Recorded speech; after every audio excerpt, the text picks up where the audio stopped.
सभी किसान भाइयों को नमस्कार साथियों। इस समय मैं निगदू गांव में हूं और आप पहचानते हैं मेरे साथ संदीप डोडा हैं। प्यार से हम इनको रिंकू कहते हैं।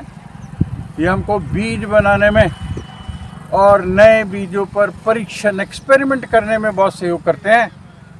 आज तारीख हो गई है 26 अक्टूबर 2024 और मैं बहुत खुश हूँ कि पहली बार मैंने खुद से इनसे भारतीय कृषि अनुसंधान संस्थान के क्षेत्रीय कार्यालय करनाल से PB1 का बीज लिया ब्रीडर और इसकी कटाई होके मेरे प्लांट में आ गई है। आप बीज की गुणवत्ता देखें। संदीप ने कितनी मेहनत से इसका तूड़ या मूछ जो है कितनी लंबी है। इस पे हम चर्चा करते हैं कि रिंकू ने कब लगवाई थी, क्या खादें दी हैं, कब कटवाई है। संदीप आपका बहुत बहुत स्वागत है। आप बताओ कि कब ये लगाई थी। ये ब्रीडर सीड हमने आपको दिया था। डॉक्टर साहब आपने हमारे को ये पूसा इंस्टीट्यूट से जो PB1 का ब्रीडर सीड दिया था जी।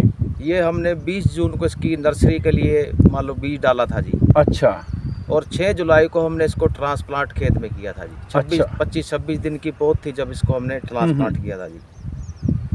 और इस जब ट्रांसप्लांट किया तो क्या खाद डाली थी इसमें डॉक्टर साहब हमने कट्टा सुपर का डाला था जब जीरी ट्रांसप्लांट शुरू में। हाँ जी। आपने DAP नहीं डाला? नहीं, DAP नहीं, हमने कट्टा सुपर का डाला था। ये पौध कितने दिन की थी? लगभग 25-26 दिन की पौध। 25-26 दिन की। हाँ जी। और आज ये कट गई है। हाँ जी। किसान भाई आप अंदाज़ा लगा लेंगे कि ये कितने दिन में तैयार हुई है और बहुत ही खूबसूरत निकली है। तो बीच बीच में इसमें क्या क्या और खादें दी हैं आपने? इसमें डॉक्टर साहब हमने कट्टा तो सुपर का जब ट्रांसप्लांट किया था तब डाला था जी। और 33% वाला जिंक इसमें 4 kg डाला था जी। अच्छा, वो कब डाला था, कितने दिन में डाला था? वो डॉक्टर साहब ट्रांसप्लांट के 5-7 दिन के बाद ही डाल दिया। हाँ जी।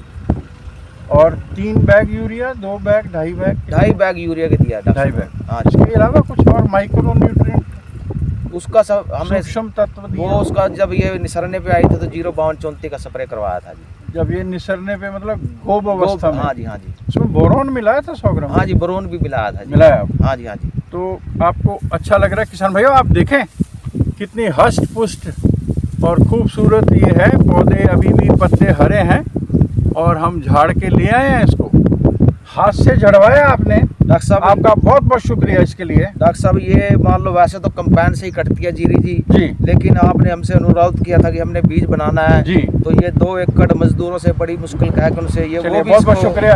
हाँ जी। किसान भैया इन्होंने 2 एकड़ मेरे कहने पे हाथ से झड़वाया है बीज। और पूसा बासमती 1 नंबर PB1 की बात कर रहे हैं हम। तो आपको ये बताएंगे इसमें बीमारी कौन कौन सी आने की संभावना रहती है?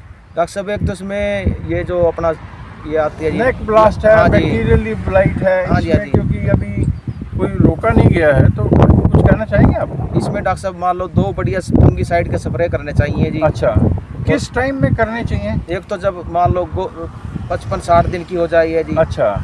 और एक मान लो जब गोप अवस्था में हो जी उस समय इसका स्प्रे करना। हमारे यहाँ भी पंजाब हरियाणा में कहीं कहीं लगती है ये। टोहाना में खास तौर पे मूंछल का बहुत ही ज़्यादा लगाव करने का रुझान है किसानों का। और उन्होंने बोला कि 2 स्प्रे बहुत टाइमली करने ज़रूरी हैं और उनका टाइम होगा 55 दिन पहला स्प्रे और फिर जब गोब अवस्था में आने वाली होगी तब स्प्रे करेंगे। आप किसानों को कुछ कहना चाहेंगे? डॉक्टर साहब मैं एक बात और बताना चाहूँगा जी। जैसे 1401 में ज़्यादा बकानी रोग आता है जी, वो भी हमने लगा रखी है जी। उसमें कुछ आया था जी लेकिन इसमें बिल्कुल भी बकानी रोग नहीं आया। अच्छा, बकानी नहीं आया? हाँ जी। बकानी मैंने वो लंबे पौधे हो जाते हैं साहब और उससे काफ़ी शोर होता है, पैदावारी भी गिरती है। हर कोई अच्छा ही बीज बनाता है मगर मेरा मत ये है कि ये वातावरण के अनुसार जहाँ जहाँ प्रकोप होना होता है, फंगस के स्पोर्स होते हैं, वहाँ पर ये बहुत ज़्यादा आता है। बीज को तो सारे उपचारित कर ही लेते हैं तो फिर बीज से तो आना नहीं चाहिए ये। मगर इन्होंने बोला कि PB1 में बकानी नहीं आया है। मैंने PB6 भी दिया है इनको, वो भी ब्रीडर सीड है मेरे। हाँ जी। हाँ जी। है ना? PB6 को भी हम कटवाएंगे। कितने दिन लगेंगे अभी PB6 को? उसको 4-5 दिन लगेंगे। लग सकते हैं। हाँ जी। तो दोनों लगभग बराबर टाइम की है। हाँ जी। हाँ जी। ओके। हाँ जी। तो किसान भाइयों आप अच्छे ढंग से करें खेती।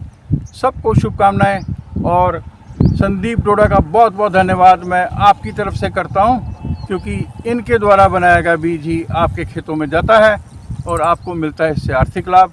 नमस्कार।